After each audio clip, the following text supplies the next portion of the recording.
Eu queria voltar um pouco no tempo e perguntar para o Javi. Sabendo o que você sabe hoje, o que você teria feito diferente desde o início na sua faculdade ou logo que você se formou? E que teria feito uma grande diferença na sua vida, Zé. E possivelmente você teria sido ainda mais feliz ao longo da sua carreira, teria se sentido mais energizado, teria ultrapassado os desafios com mais serenidade, menos estresse. Uau! De todas as perguntas, eu acho que essa é a mais difícil.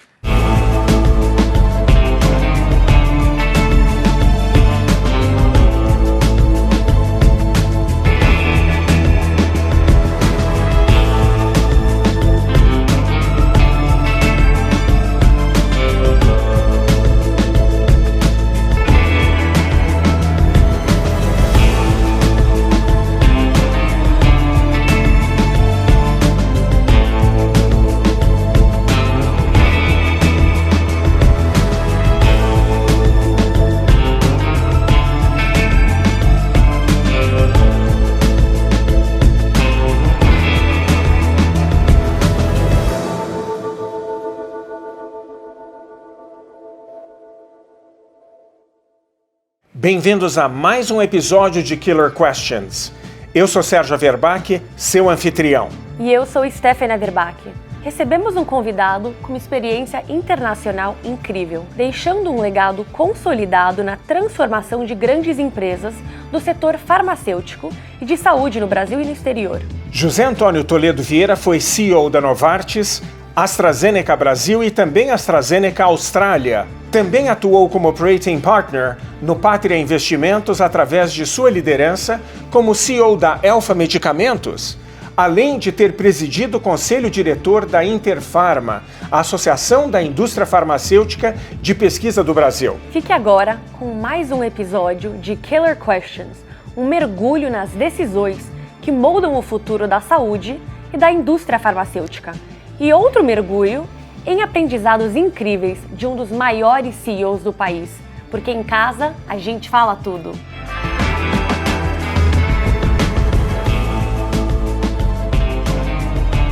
Bem-vindo! Grande Sérgio, Stefan.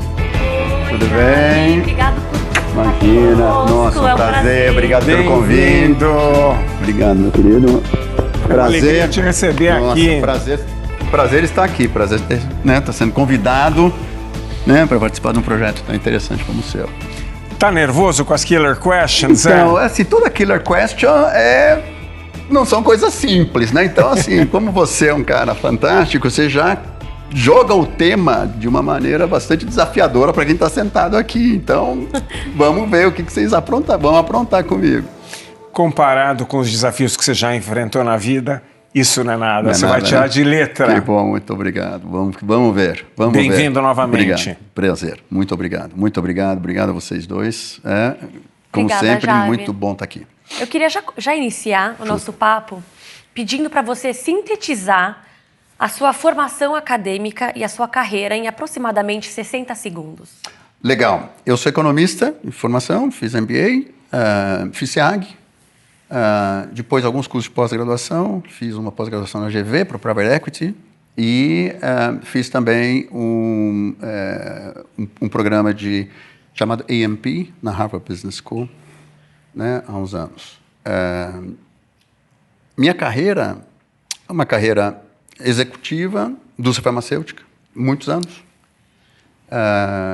Tive o privilégio de, na melhor fase da minha carreira, de ser CEO de algumas companhias multinacionais grandes, como Novartis, AstraZeneca, AbbVie, tanto no Brasil como uma oportunidades de trabalhar fora do Brasil. Trabalhei em Portugal, trabalhei na Austrália, responsável pela Nova Zelândia também, trabalhei em Londres, no headquarter da AstraZeneca. E nessa jornada também passei quase 5 anos num fundo, num private equity, completamente diferente de tudo que eu podia esperar né, e tudo que eu já tinha experimentado. Minha última posição foi CEO, né, de uma companhia que é uma companhia listada na Nasdaq, né, e que esse projeto terminou há poucos meses. E agora sobre quando e por quê. Quando e por que você se deu conta de que a sua profissão era a certa para você e você decidiu seguir em frente, apostando nessa sua profissão? Uau! Né? O quando foi, na verdade, quando eu comecei a ter, quando eu tive a primeira oportunidade de liderar pessoas. Que época nós estávamos mais ou menos aí? Olha, Zé? eu acho que nós estávamos no final dos anos 80, comecinho dos 90. Né? Essa posição era como uma posição de gerente de pesquisa de mercado, né? Onde eu comecei a ter pessoas para liderar. Já na indústria farmacêutica? Totalmente na indústria farmacêutica, totalmente. Eu comecei a ver que ali liderar pessoas faz toda a diferença do mundo e que, se bem feito, né, traz não só resultados, como satisfação. Né? Satisfação de você ver as coisas acontecerem e satisfação de, muitas vezes, saber que você pode impactar a vida dessas pessoas de uma maneira positiva. Cara, quando eu cheguei a essa conclusão, eu falei, cara, é isso que eu quero continuar fazendo. Né? Eu acho que um segundo momento, né, porque ser líder, você pode ser líder em qualquer empresa, em qualquer setor, né? Por que farma? Né? Quando chegou à conclusão que era farma? Isso já foram depois, uns 3 anos depois, Sérgio, quando eu fui promovido a gerente de produto. Passei a ter responsabilidade de um produto nas mãos. E, como gerente de produto, você vê a importância que e o impacto que isso tem nos pacientes que estão usando os seus produtos, para o bem ou para o mal. Né? Uma má utilização, você via, muitas vezes, né, efeitos colaterais que eram terríveis, né, e que você tinha uma obrigação muito grande de você defender o uso correto desse teu medicamento para que você não visse essas situações negativas. Né? Por outro lado, você via as positivas, que mudavam a vida das pessoas de uma maneira muito legal. E aí, falei, cara, liderar pessoas num ambiente de saúde é o que eu quero fazer. Era Voltaren e Cataflam nessa época? Era Voltaren e Cataflam, sim, que era incrível, né? Voltaren e Cataflam, os dois produtos muito parecidos, mas eram número 1 e número 2 em faturamento no mercado brasileiro. Incrível, né? O Voltaren e Cataflam sozinho, ele era equivalente em termos de tamanho, era maior que qualquer uma das 10 primeiras indústrias farmacêuticas no Brasil na época. Né? Não era só, né? Eu tive a oportunidade de fazer outras coisas como gerente de produto dessa franquia, tinham outros produtos, mas esses eram os 2 ícones mais importantes. E agora sobre os principais desafios e obstáculos da sua carreira. Olhando para trás, quais foram os 2 fatores mais desafiantes que você enfrentou no início da sua carreira?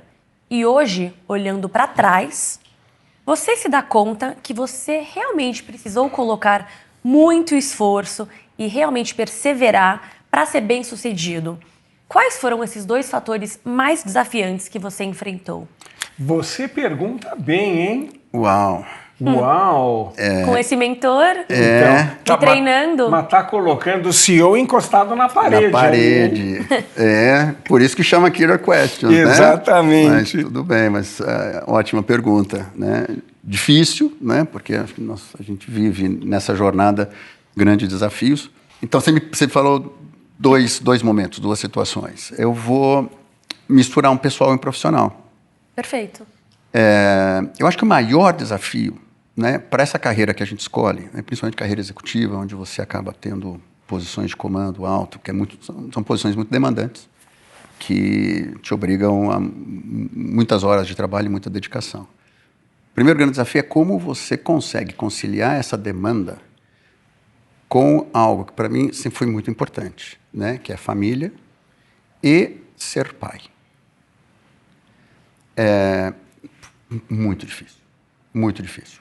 Né? Por causa da carga horária, por causa da energia. Porque você, exatamente, sabe? Porque você sempre acha que você não está fazendo o suficiente para uma parte da sua vida que é muito importante. Né?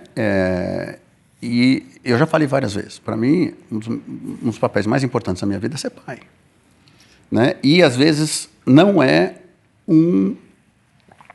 uma tarefa fácil você conseguir conciliar disponibilidade de ser pai, presença, né? Orientação e carreira.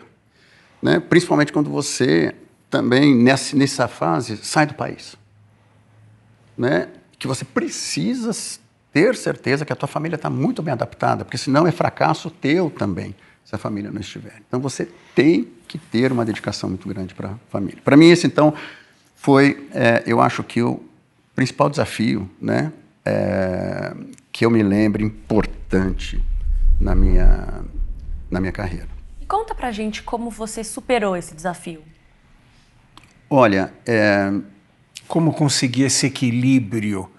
Porque o trabalho como um executivo, quanto mais a gente cresce na organização, é como se a máquina tragasse a gente para as prioridades, para as urgências. Claro. E durante a semana inteira e o fim de semana também a preocupação. E aí chega no domingo a preocupação do que vem na semana seguinte. Elabora para a gente. Claro. Primeira coisa é a gente ter consciência que a gente não é perfeito.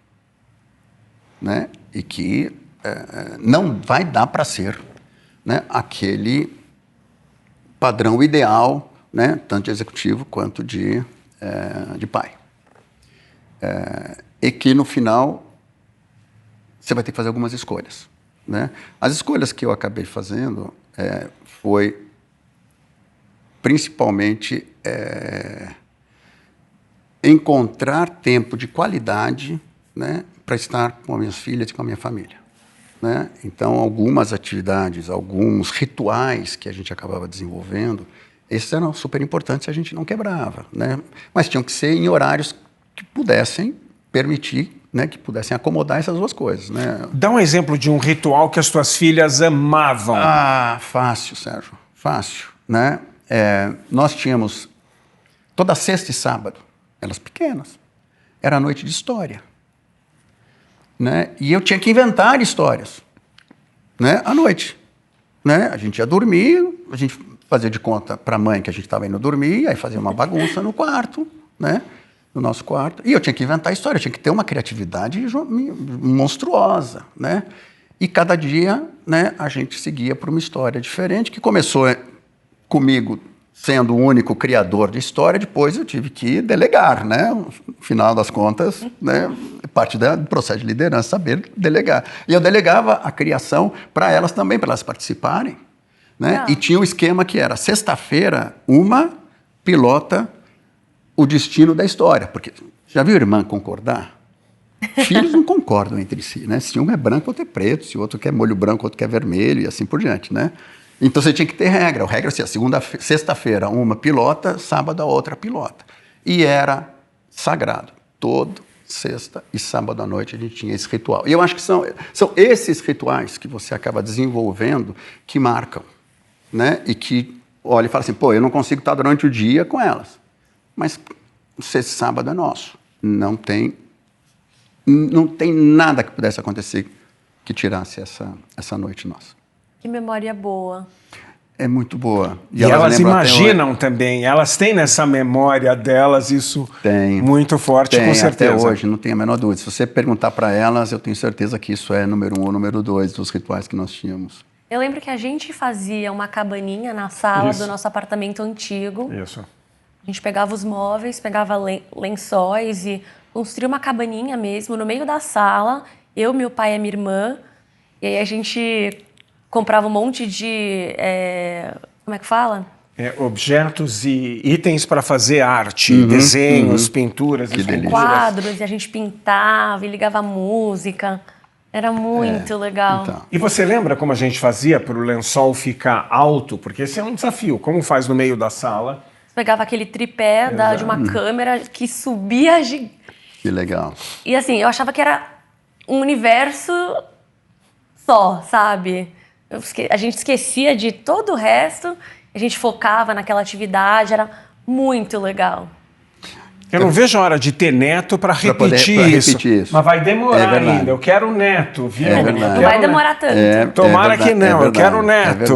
E olha que legal essa história que você está contando, que você está lembrando. Isso fica. Fica. Né? Muito mais que qualquer bronca que a gente já deu na vida para os filhos. Sim. Tomara, viu? Fica. Né? Isso fica, isso lembra. As broncas a gente ia porque era o nosso papel, né?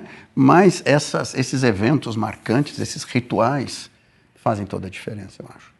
Eu concordo. Eu tenho vários aqui que eu lembro. Que bom. Vamos conversar agora, Zé, sobre valores e princípios que você herdou dos seus pais e dos seus avós. E que você abraçou como seus próprios. Quais são esses valores e princípios mais importantes que você mantém até hoje e que você passou para as suas filhas? E esses valores e princípios te ajudaram muito no trabalho, muito no teu crescimento. Posso te dar exemplo? Por favor. Vou te dar um exemplo. Né? Primeiro, importante... A influência dos meus pais é muito maior do que dos meus avós. Meus avós maternos, eu não conheci nenhum dos dois. Meus avós paternos, eles se foram, eu ainda era pequeno. Né? Então, essa influência vem muito dos meus pais. E eu me lembro, meu pai era uma pessoa simples do interior, mas ele trabalhava numa empresa já, numa multinacional. Né? E um dia, né, chega em casa um Del Rey, que muita gente que está nos assistindo não vai nem saber o que é. Eu não sei mas era um carro, o carro da Ford, que era uau naquela época. Né? Da categoria era o topo de linha. Era super top, não sei das quantas. E aí chegou lá no fim de semana, meu pai. Né? E, puto, pai, o que é isso? A gente tinha uma variante, que era um carro da Volks, né? Bem simples. Né? Pai, que é isso? Um cara que é fornecedor da minha empresa, né, está querendo me vender esse carro. Para pagar, assim, como puder. Falei, pô, pai, que legal. Falei, que legal nada, esse carro vai sair daqui, né, amanhã. Hoje é sábado, amanhã ele já vai embora, ninguém vai tocar nesse carro. Pai, falou assim, meu filho, se eu fizer negócio com esse cara, eu estarei nas mãos dele para o resto da minha vida. E eu nunca vou dormir tranquilo. E isso não é o mais correto que eu tenho que fazer. Não deixou ninguém tocar no carro. No dia seguinte, puf! Eu era relativamente jovem. E eu olhei aqui e falei assim, pô, pai tá num carrão desse, meu Deus do céu. Você não entendia o porquê? Então, eu acho que eu entendia, mas não na profundidade que depois que o mundo corporativo e a paternidade te ensinam, né? Quantos anos você tinha, mais ou menos? 18, talvez. Ah, já tinha 18. Já tinha 18, né? Não tinha 12, 13, que não seria tinha mais 12, difícil. 13. Com 18 né? já dava pra entender. Já tinha os 18. E aí, segunda parte da tua pergunta, que passa, né? Minha filha, que estava fazendo, vocês conhecem, que estava fazendo faculdade nos Estados Unidos, Nova York, né? Estudante duro, você sabe muito bem, é complicado, né? Ela saiu com as amigas à noite, né, 3 amigas, pegaram o metrô para ir para uma festa. 2 das 4 amigas passaram juntas no metrô. Uma pagou, as 2 passaram. Puf! Aí a outra virou para a Camila e falou assim, Camila, vem! A Camila falou assim, não, segue em frente, não vou. E aí ela me contou. Ela falou, pai, eu imaginei você não ia fazer isso nunca. Você não ia me deixar fazer isso nunca. Você não me deixava comprar, né, música pirata na época que saíram, né, os MP3 da vida, não sei o quê. Ele também não. Né, não me deixava. Assim, que você pagava $1 e não sei das quantas no iTunes, né, que não tinha mais antes as assinaturas. Sim. Né, não deixava. pai, eu vi ali, eu vi você, mas não posso. Então, essas coisas, né, assim, eu acho que valores, em princípio, principalmente valores éticos, né, Sérgio, você aprende e eu acho que você passa. E isso, para mim, foi um exemplo que eu tive do meu pai, né, e um exemplo, quando eu olho e falo assim, pô, eu acho que eu consegui passar esse mesmo set de valores, da importância, né, de você ser uma pessoa séria, ética, né, respeitosa, um papel. A gente tem um papel na sociedade, né? Eu falo para as minhas filhas, quando a gente está fora do país, nós somos, né, embaixadores do nosso país, né? O que a gente faz reflete na imagem de brasileiros, né? A gente tem que ter consciência disso também.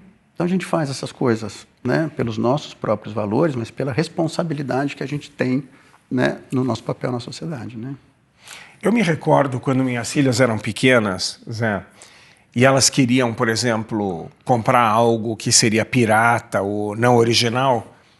A forma que eu utilizava para dizer para elas não era a seguinte: eu dizia para elas, se vocês fossem as donas da empresa, se nós fôssemos os donos dessa empresa que fabrica essa bolsa espetacular, de marca, linda de morrer, como é que você se sentiria se terceiros fizessem cópias e vendessem na rua com a sua marca? Não, eu não gostaria disso.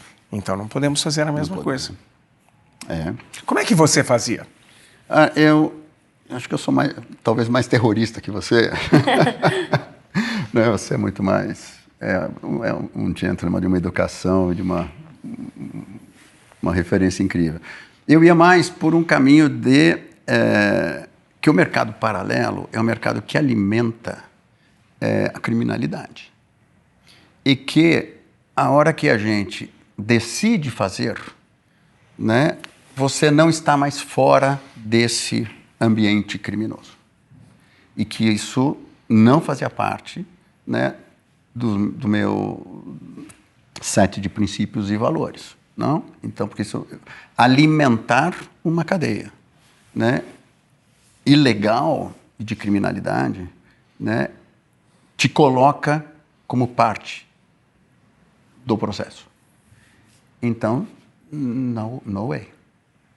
Então era mais terrorismo, cara, porque você por uma conscientização, né, da importância do respeito, e eu do tipo, cara, olha, isso aqui, quem está aqui é criminoso também. Não era tão terrorismo assim, não, né? Zé, não é tanto mas assim. Não tem a tua sofisticação, claro.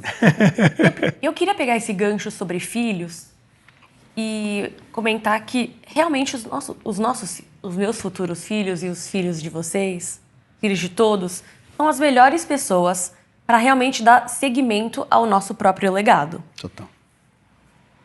Zé, quais são as 3 principais expectativas que você tem na direção do futuro?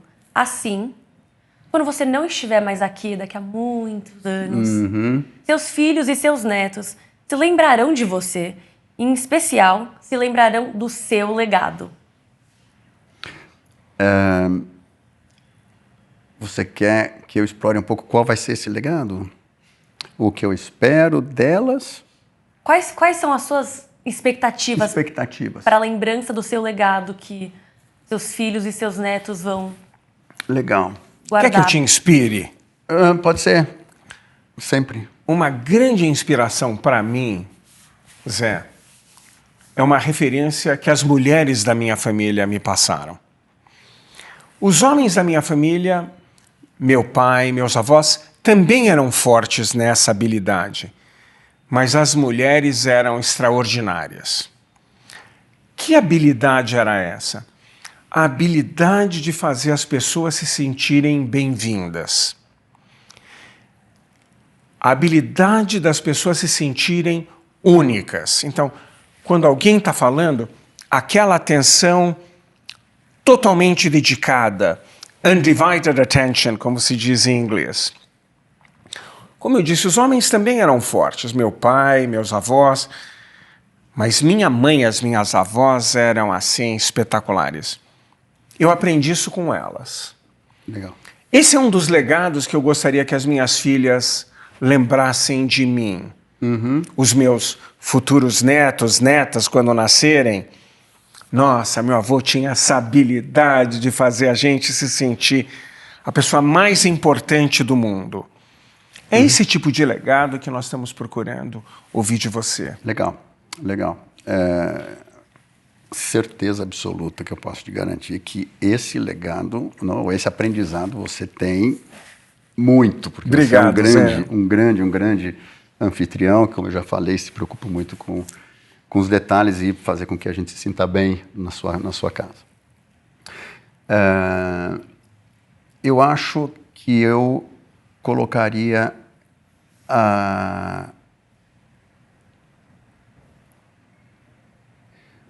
o estar presente,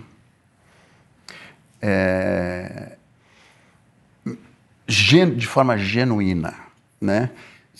O estar presente é você se preocupar e você se dedicar àquela pessoa que está na sua frente. Independente da situação, pode ser por estou atravessando uma crise profissional, eu tenho uma prova, preciso da tua ajuda, né? Eu briguei com meu namorado, né? Eu briguei com a mamãe, né? Saber que quando eu peço, eu tenho meu pai presente, né? E um pai, né, que está sempre disposto a apoiar e me ajudar. É a presença no momento que você está dizendo, né? É a presença no momento que a pessoa mais precisa de você. E não é na presença no momento que você pode dar. É difícil, cara. Muito difícil. É difícil. Não é simples. Porque normalmente você pode até fácil estar presente quando você pode. Quando você quer dar. Né? Quando você não tem outra distração ou não tem outras prioridades. O desafio é quando você precisa e eu estou aqui para você. Para tudo, eu estou aqui para você.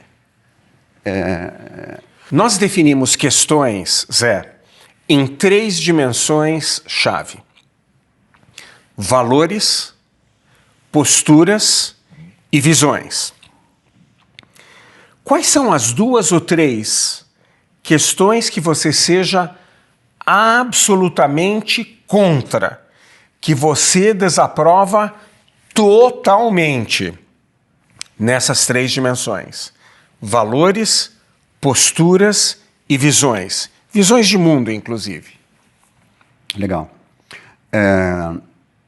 Valores pegando inclusive o link com o exemplo que eu dei, né, do meu pai. Quando você se permite se corromper com seus valores éticos e morais. Isso é algo que na minha cabeça é non-acceptable. Né? Pessoal, profissional, pessoas que eu trabalho, amigos, né? E inclusive, né, família. Esse ponto de vista de valores. De postura, Sérgio, eu diria que isso também resultante desse período longo trabalhando e liderando organizações, que é falta de respeito. Eu cansei de ver, né, líderes que confundem liderança e o poder que uma determinada posição te dá com tratamento desrespeitoso com as pessoas. Isso, para mim, é outra coisa que é, no campo, inaceitável. Né? Levantar a voz, gritar, né? Assédio moral, falar de outros tipos de assédio, né? Mas assim, e infelizmente no mundo corporativo ainda é muito comum você ter líderes que confundem, né, esse papel de liderança com o papel de autoritário e pessoa desrespeitosa. Divisão, né, eu acho que intolerância, né? E eu acho que isso está ficando tão marcante no mundo atual, né, quando a tua visão de mundo não é respeitada por uma outra pessoa. E o que nos diferencia, muitas vezes, na maneira da gente interpretar uma determinada situação, que vai desde conflitos internacionais até posturas políticas no Brasil, né, até modelos econômicos, o que você acha justo, injusto, é a maneira que você vê o mundo e a vida. Né? Você pode ver o mundo por um prisma e outro. E, consequentemente, as tuas conclusões e interpretações vão ser diferentes. A intolerância, a minha visão de mundo, ou a visão de qualquer um do mundo, é outra coisa que não vai.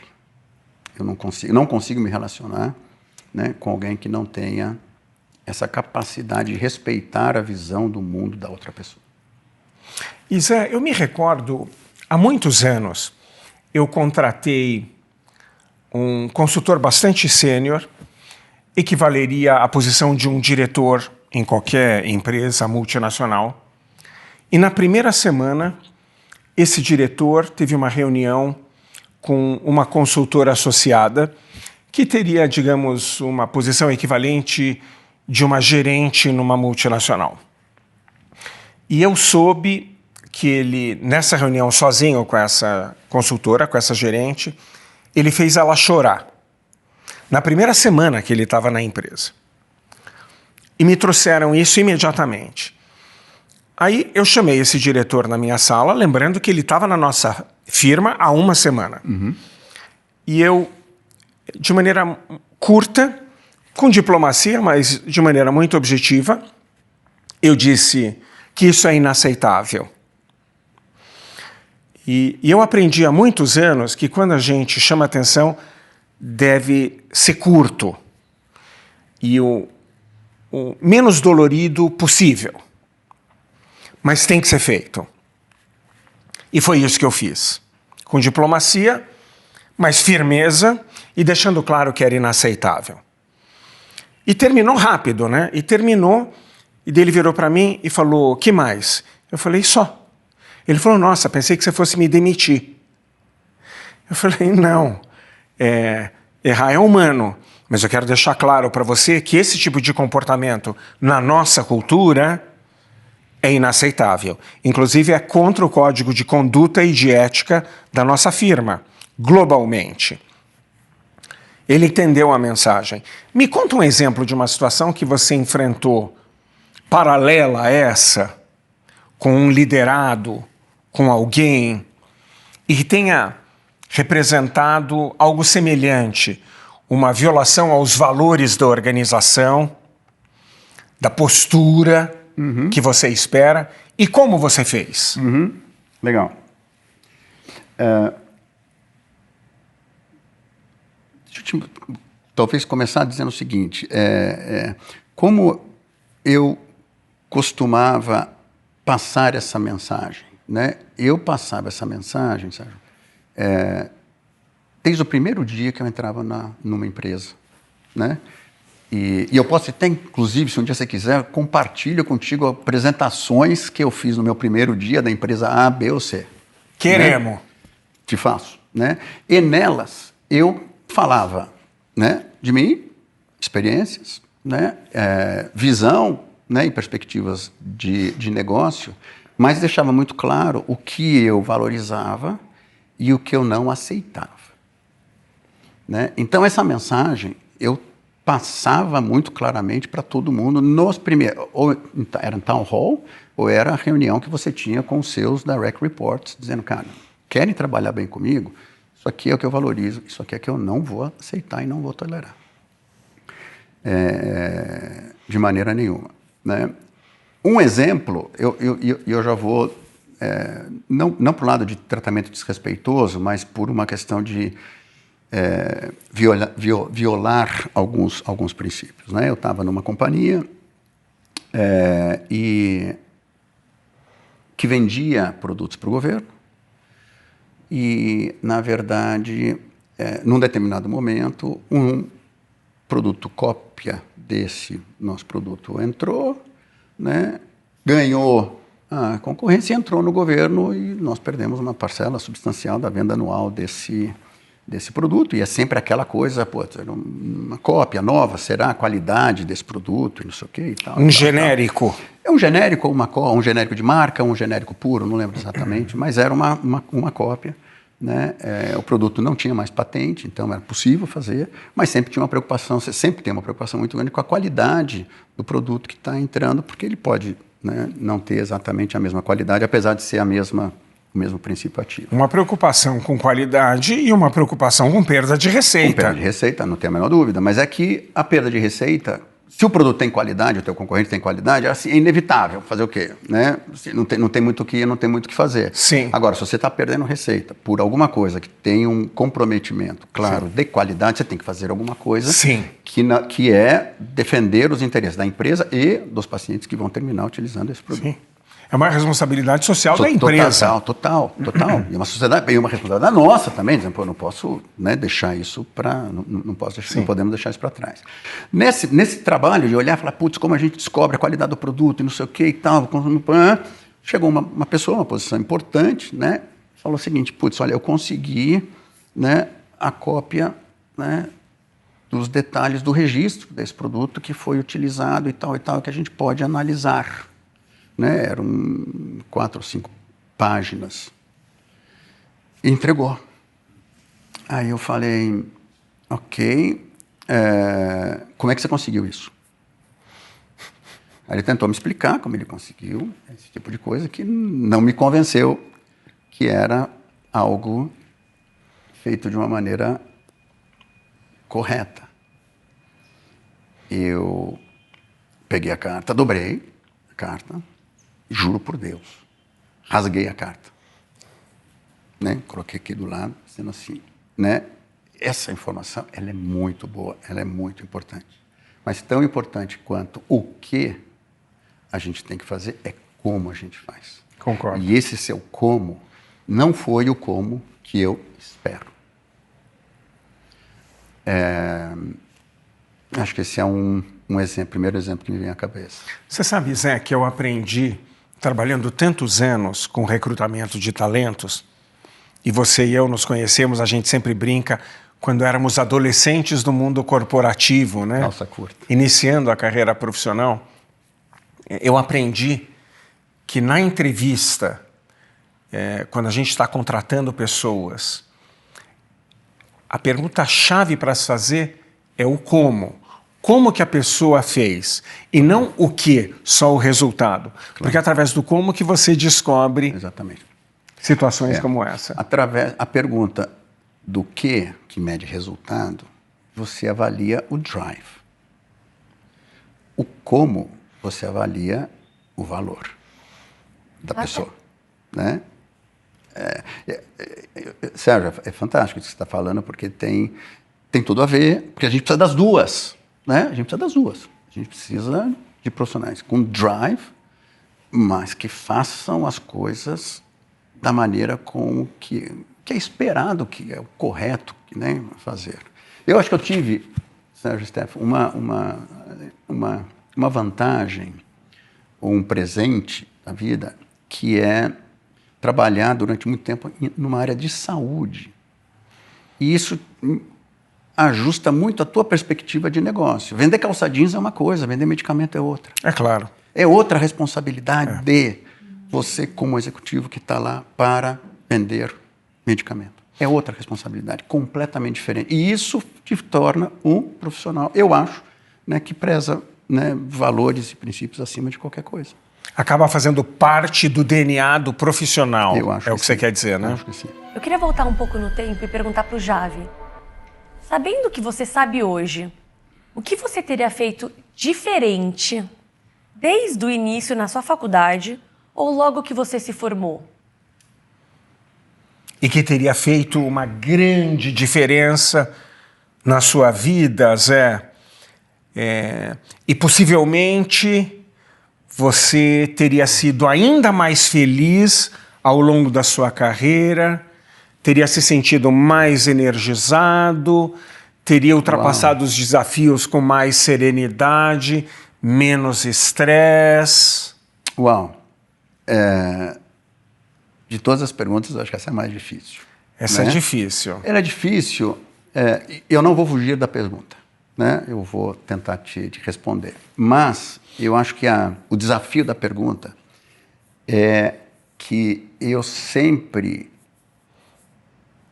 acreditei e sempre falei isso muito claramente para minha esposa e para as minhas filhas, que a melhor decisão da vida é aquela que você tomou.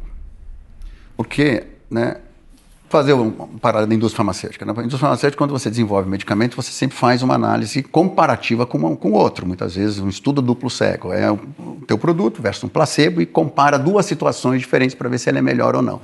A vida não te permite um duplo controle. Né?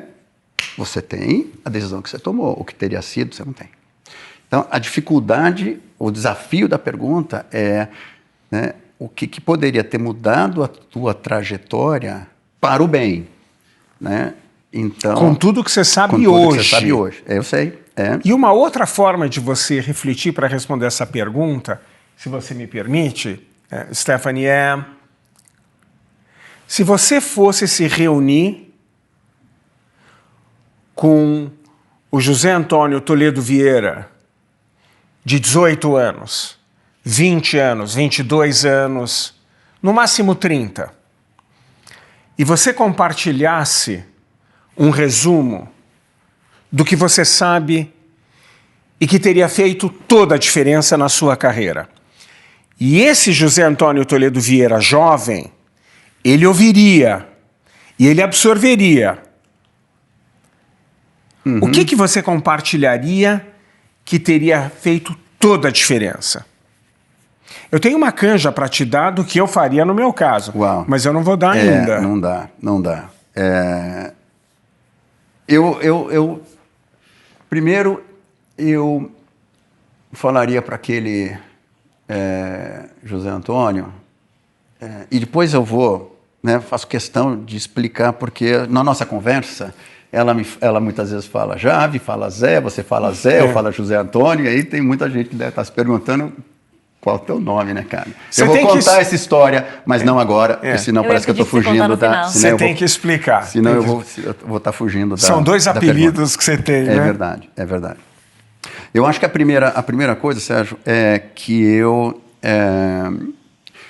por ter começado a trabalhar muito cedo, né, eu nunca fiz o que você fez, né, de parar, né, o que você estava fazendo, fazer um MBA fora, né, se dedicar a isso, conseguir os recursos para fazer, né, e perseverar para isso e ter sucesso depois com relação a esse... Eu não segui esse caminho, porque no meu conceito o custo de oportunidade era muito alto.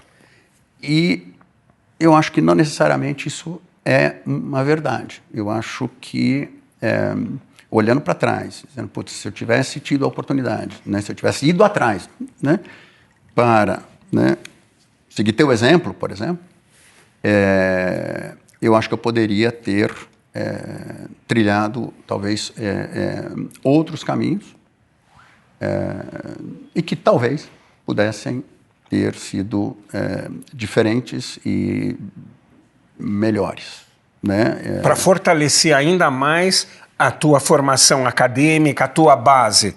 Mas você vê que não fez falta. Não, então, no teu caso. Acho que tudo depende, né, Sérgio, da perspectiva, porque tem uma coisa que você aprendeu quando você estava fazendo o teu MBA, que eu demorei muito mais para aprender, né?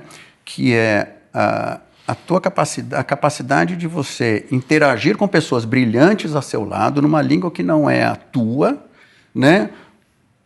Com temas que são intelectualmente mega desafiadores e que não estão ligados à tua área de conforto. Exato. Né?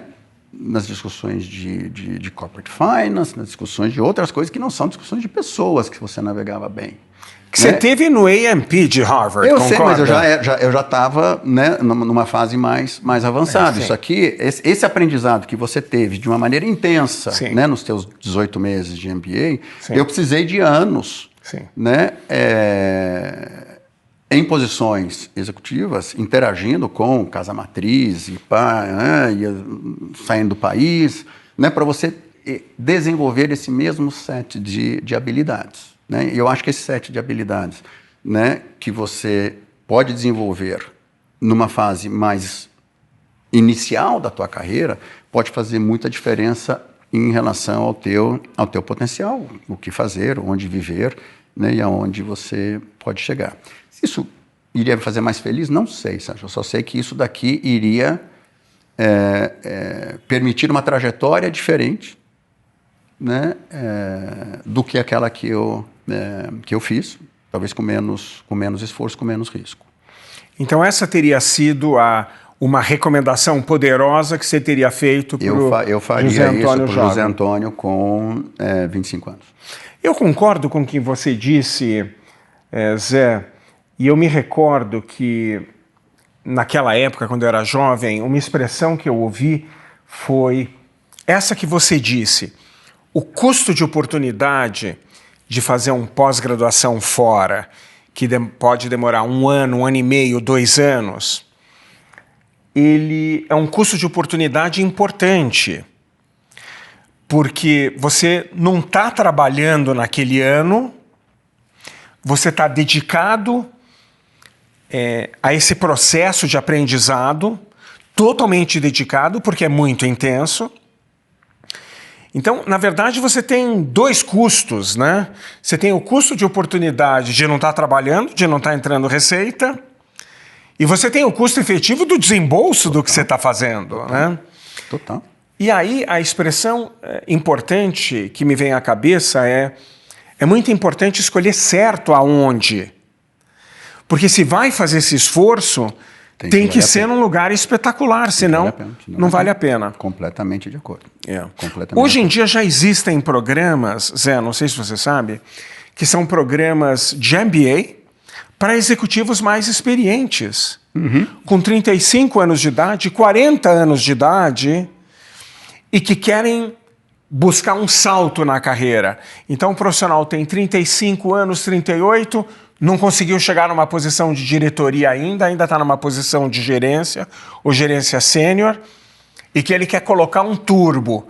Então existem programas de MBA executivo, que se chama, onde o profissional não precisa parar de trabalhar. É verdade. Mas é puxado, né? Porque tem que parar um tempo, faz alguns cursos, viaja, volta, e a empresa tem que aceitar. Exato, é sempre bem demandante. Mas, mesmo assim, mesmo com esses recursos hoje, eu daria esse conselho, dizendo assim, não espera para ir para a versão turbo. Pega a versão standard. Eu concordo. Né? Porque porque pega, né, uma fase profissional, né, um momento de dedicação, né, você tem mais condições de aproveitar mais plenamente esse tipo de coisa. Você com 38, 40, 35 e tal, cara, você já está trabalhando bastante, você já está com família, você tem outras prioridades que vão conflitar, né, muito forte com algo que demanda muita dedicação. Então, é bom que o mundo evoluiu para ter, mas, mesmo assim, a versão básica ainda continua sendo uma excelente opção para quem quer desbravar essa vida profissional e corporativa que nós desbravamos. Enquanto a Stephanie pensa na próxima pergunta, eu quero compartilhar uma experiência que tem a ver com o que você falou. Eu já tinha entrado na GV, estava no início da GV, não lembro exatamente em que ano, e eu estava na praia, no Guarujá, sentado, conversando com um amigo que era um pouco mais velho e estava na minha frente na GV, porque ele era um pouco mais velho. E eu sempre prestei muita atenção nos insights que as pessoas me davam. E, sem saber, eu sempre fiz isso que o Steve Jobs uma vez falou no commencement speech que ele fez nos Estados Unidos, que ele fala de conectar os pontos, né? Connecting the dots. Então, eu era jovem ainda, no início da GV, e esse meu amigo um pouco mais velho, já mais avançado, terminando a GV, ele me disse o seguinte, sabe, Sérgio, é muito importante, sempre que possível, e fazer o pós-graduação o mais rápido possível. Porque se você não vai o mais rápido possível, coisas acontecem na vida. Ou você casa, ou você assume uma responsabilidade no trabalho, e aí você pensa, nossa, eu vou largar esse trabalho para fazer uma pós-graduação fora, etc. Isso me marcou muito. Então eu terminei a faculdade, eu estava na faculdade e já comecei a fazer o application para fazer o MBA. Então acabei indo para o INSEAD, eu era um dos alunos mais novos, né? Tem vantagens e tem desvantagens quando você vai muito jovem, né? Passa a palavra para você. Javi, eu queria te fazer uma pergunta sobre você ter o poder de ter uma varinha mágica. E essa varinha mágica tem poder mágico ilimitado. Você pode escolher o que você quer fazer para fazer a diferença no mundo. Mas você só pode escolher três prioridades. Quais seriam essas três? Para fazer a diferença no mundo. E é poder mágico ilimitado. Puxa vida. Puxa vida. Né? Ela tem a listinha de killer question dela, é killer question mesmo, né, cara? Ela me ajudou a desenhar tudo isso. Mega difícil, mega desafiador, cara. Mas, vamos lá. Eu acho que para mudar, para fazer a diferença no mundo, acho que é sempre importante dar um passo para trás e falar, cara, o que no mundo você acha que é uma vergonha, né? E que precisa de algum tipo de intervenção. E eu acho que a primeira coisa é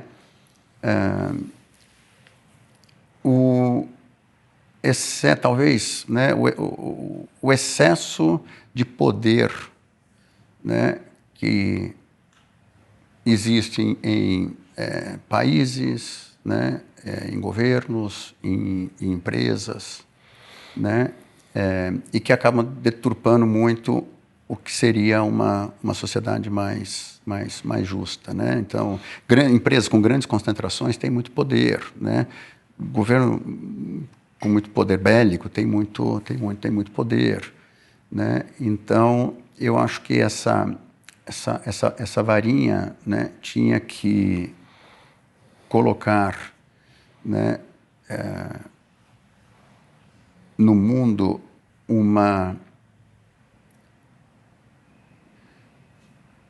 compreensão, né, do que é uma compreensão do coletivo mais importante do que o individual, né? O coletivo é mais importante que o individual, né? O sucesso coletivo é mais importante que o teu sucesso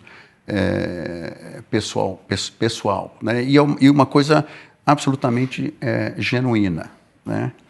Eu acho que isso é uma loucura, porque assim, isso aqui não existe, porque assim, o ser humano é individual. Eu acredito, o ser humano é individualista, o ser humano é egoísta, o ser humano trabalha para o que é, né, para melhorar a sua vida e das pessoas mais próximas ao seu entorno, e não para um greater good aqui, para um bem maior. Então tem que ser uma mudança. Deixa eu pegar, Zé. Deixa eu pegar. Eu gosto do que você está falando e tenho certeza que a nossa audiência também. Mas aqui nós estamos falando de killer questions. Então não vou deixar você escapar tão fácil assim, não. Vou te apertar ainda mais. Manda. Tenta encontrar 3 palavras. Ou ideias. Mas eu queria até palavras. Deixa eu tentar manter em palavras. Quais são 3 palavras que sintetizariam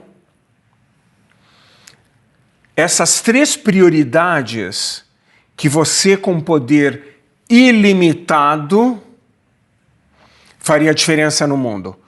Quais são essas 3 coisas? Essas 3 palavras? Ok. Compaixão.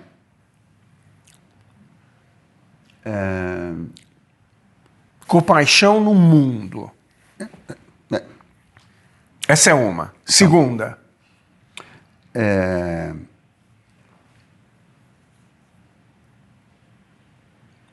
Eu vou puxar respeito.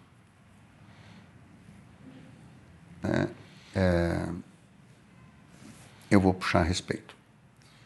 E a terceira eu estou tentando fugir um pouco. Eu estou tentando fugir um pouquinho do tripé da Revolução Francesa, sabe? Né? Não precisa fugir. É o que você mais gostaria. Você tem esse poder. Então, o que seria? Então, puxamos duas, né? Compaixão, respeito, e o terceiro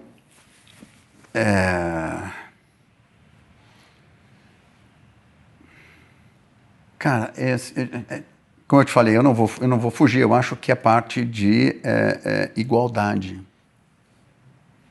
né?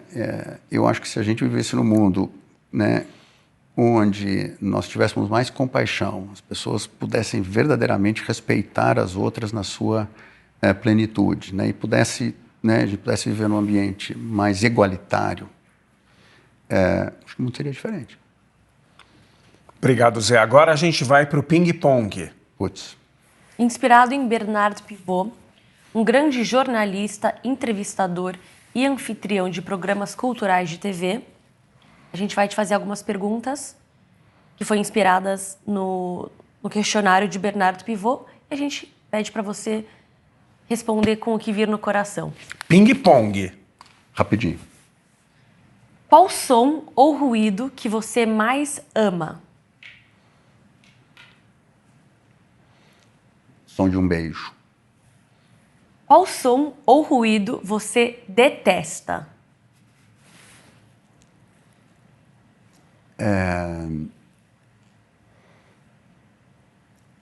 Eu detesto. Caramba.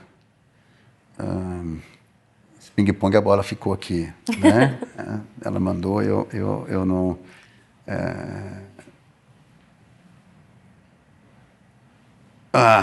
um ruído de um giz na lousa. Oh, meu Deus. Ele arrepio. Oh. E me conta qual que é o seu palavrão preferido. Você quer que eu conte mesmo? Quero. Puxa vida. Meu palavrão preferido é o... Vai tomar no cu. É bom esse. Porque ele é muito potente em várias situações diferentes. É de uma versatilidade muito, muito grande, né? Então eu gosto muito. Eu acho que eu uso demais. Minha esposa fica louca da vida comigo. E o elemento da natureza que você mais ama? Água.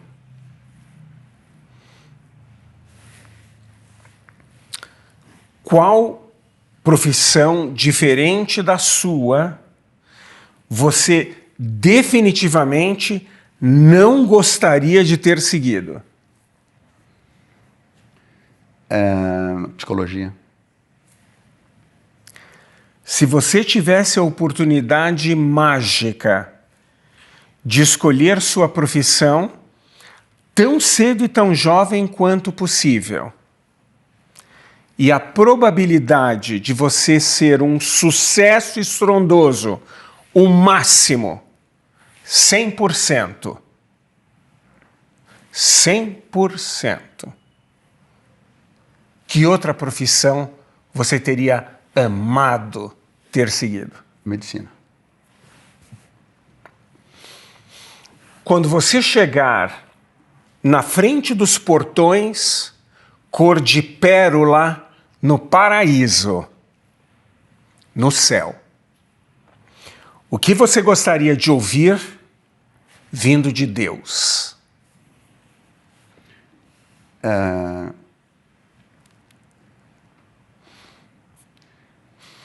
Eu tenho orgulho da vida que você teve. E para a gente fechar, Zé... Porque vamos lá, hein, cara. Escutar isso de Deus é demais, hein? Né? Vamos lá que o padrão é aqui em cima. Sim, né? sim. Então, Sim, né? sim. Você chutou, eu fui Sim. no ápice do top do top. E para a gente fechar, nossa última pergunta. Compartilha conosco e com toda a nossa audiência uma palavra e um pensamento que você gostaria que todos lembrassem de você. Uma palavra e um pensamento.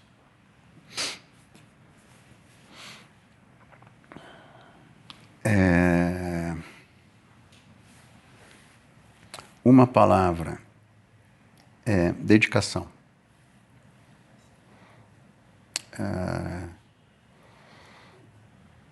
Eu acho que eu fiz muita coisa na vida, né, me dedicando a alguma coisa que não necessariamente estava relacionada exclusivamente ao meu próprio prazer, né? Então, eu acho que dedicação é uma delas. E um pensamento, eu vou buscar um pensamento do Churchill. Se você assiste um filme maravilhoso, né, que é O Destino de uma Nação, o título em inglês é The Darkest Hour, né? É espetacular o filme em vários aspectos. E eu acho que essa frase ou está no começo ou está no final, né? E o Churchill dizia o seguinte, que nenhum sucesso é eterno, que nenhum fracasso é fatal e que é o ato de continuar brigando, perseverando e batalhando é o que faz a diferença. Eu terminaria com essa. Obrigado, Zé. Cara, prazer enorme estar aqui com... Antes de terminar, Jave, Zé, né? José Antônio, só José. Eu tive vários nomes outra coisa, eu tive vários nomes na minha carreira. Comecei a trabalhar cedo, né? Muito cedo. Então, quando eu entrei na Novartis, que na época chamava Ciba-Geigy, eu entrei novinho, calça curta, um cara que nasce José, Zé. Né? Então, né? Eu fiquei lá a primeira vez 15 anos. 15 anos sendo Zé. Né? Aí eu saio de lá, né? Primeira posição de gerente geral, né? Numa companhia menor, né? da Califórnia. Como eu fui recrutado por pessoal de fora, né? Meu nome é José Antônio Toledo Vieira. E um esquema na América hispânica, né? O nome de família é o primeiro, o sobrenome não é o segundo, diferente aqui para nós, né? Então o pessoal me chama de Toledo. Né? Quando eu cheguei lá a primeira vez, quando a Headhunters e o pessoal do corporate, não sei o que, todo mundo me tratava por Toledo. Eu falei, cara, por que não Vieira? Depois eu vim entender por quê. Então foram 2 anos como Toledo. Aí eu fui para a AstraZeneca, né? E aí eu falei, putz, e agora? José Antônio, normalmente. Né? E um dia eu estava numa reunião, e o pessoal fazendo uma apresentação e tal, eu estava do lado da minha diretora de RH, e o pessoal falou assim, não, mas espera um pouquinho, porque eu já vi isso, porque eu já vi aquilo. Aí eu toquei a Gabriela e falei assim, Gabriela, quem é esse Jave? Ela falou, você. Eu? Porque eu sempre assinava meus e-mails com JAV, eu não gostava desse negócio de só J, né? Punha JAV, né? E estava meio que na época do FHC e tal, né? Então eu colocava JAV. Como eu sempre fui Zé, né? O pessoal, e a AstraZeneca era muito mais formal, muito maior, assim, os caras não falavam, eu não posso chamar o presidente da empresa de Zé. Né, tem que arrumar alguma outra coisa, né? Então, o José Antônio, que é longo, e aí, pessoa brazuca, né? A gente facilita a vida, ficou Jave. Aí veio o Jave, ficou o Jave, né? E quando eu saio do Brasil, né? Vou para a Austrália, depois para Londres, né? José, os caras não sabem falar, né? José Antônio é muito longo, era mais, fora do Brasil, era Joseph. E aí isso foi. Então, assim, diversas fases, nomes diferentes, mas o mais engraçado foi a parte do Jave, que eu também não tinha a menor ideia, que o pessoal me tratava assim, e underground, e nos corredores, eu era o Jave sem saber, cara, mas... E aí pegou, né? Pegou muito. Obrigado por compartilhar. Imagina, prazer enorme, muito obrigado, um carinho. Muito obrigada por É uma alegria te receber. Prazer absolutamente todo meu. Senhoras e senhores, diretamente de São Paulo, Brasil, José Antônio Toledo Vieira, especialmente para Killer Questions. Estamos todos aqui. Quem lidera com verdade, competência e valores elevados muda destinos. A conquista mais valiosa não é aquela que coloca você no topo, mas aquela que leva outros com você. Sucesso pessoal é bom, mas o sucesso coletivo é espetacular.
I'm a man on the edge, don't wanna push me. You better check where you step, don't wanna cross me. No, no. They try to wrestle me down, but I'm the bigger man. My time is coming around and I got big plans.